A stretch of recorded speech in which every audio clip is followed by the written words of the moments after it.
స్వాములు కలిసి ఎస్కేవి కృష్ణంరాజు అనే వ్యక్తికి తమ 10 ఎకరాల భూమిపై agreement of sale cum GPA రాసిచ్చారు. దీనికి సంబంధించిన డాక్యుమెంట్ నెంబర్లు 3231/2013 అలాగే 3232/2013 చట్ట ప్రకారం ఏజీపీఏ హోల్డర్కు ఆ భూమిని ఎవరికైనా అమ్ముకునే పూర్తి హక్కు ఉంటుంది. ఇదంతా పక్కాగా రిజిస్ట్రార్ ఆఫీసులో జరిగిన చట్టబద్ధమైన ప్రక్రియ.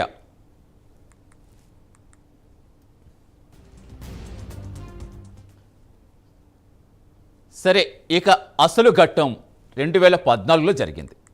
అప్పటికే చట్టపరంగా అన్ని లింక్ డాక్యుమెంట్లు క్లియర్గా ఉన్న ఆ 10 ఎకరాల భూమిని ఏజీపీఏ హోల్డర్ కృష్ణంరాజు వద్ద నుంచి పవన్ కళ్యాణ్ కొనుగోలు చేశారు.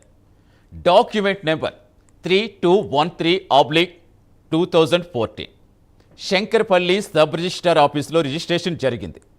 దీనికోసం పవన్ కళ్యాణ్ అక్షరాల 2,70,00,000 రూపాయలు చెల్లించారు. తన కష్టార్జితాన్ని పక్కాగా వైట్ మనీ రూపంలో చెల్లించి ప్రభుత్వానికి స్టాంప్ డ్యూటీ కట్టి కొనుగోలు చేసిన భూమిది. ఇందులో కబ్జా ఎక్కడుంది? అసలు చీకటి లావాదేవీలు ఎక్కడున్నాయి? మరి ఆరోపణలు చేసే వాళ్ళు ఇంకో లాజిక్ కూడా మిస్ అవుతున్నారు. 1994లో ప్రసన్న కొన్నది 29 ఎకరాలు, అందులో పవన్ కళ్యాణ్ కొన్నది 10 ఎకరాలు. మరి మిగిలిన 19 ఎకరాలు ఏమయ్యాయి?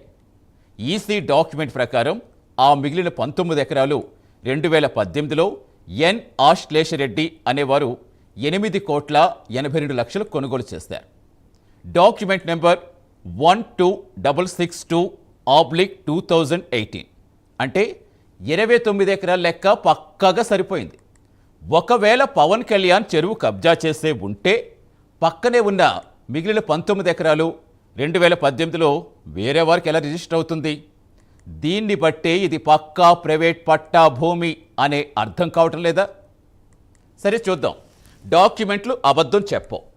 1988 నుంచి 2024 వరకు ఎక్కడా బ్రేక్ లేకుండా ఒకరి చేతుల నుంచి మరొకరి చేతుల్లోకి చట్టబద్ధంగా మారిన భూమిది. పవన్ కళ్యాణ్ ఒక సామాన్యుడిలాగే డబ్బులు కట్టి కొనుక్కున్నారు.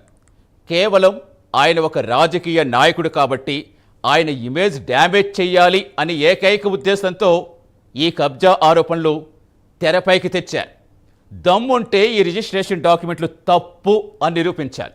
అంతేకాని ఏదో గాలివాటు ఆరోపణలు చేసేసి పవన్ కళ్యాణ్ నిజాయితీ దెబ్బతీయలేరు.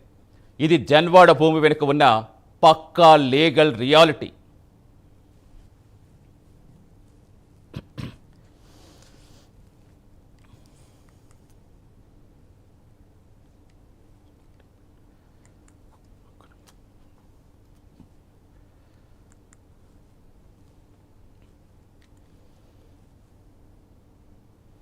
ఇక జన్వాడ శకం పట్టా భూములు గత కొద్ది రోజులుగా తెలంగాణ రాజకీయాలు ఎంత హాట్ టాపిక్గా మార్చేస్తారో. ఏదో చేతిలో మనకి ఫోన్ ఉంది, లేకపోతే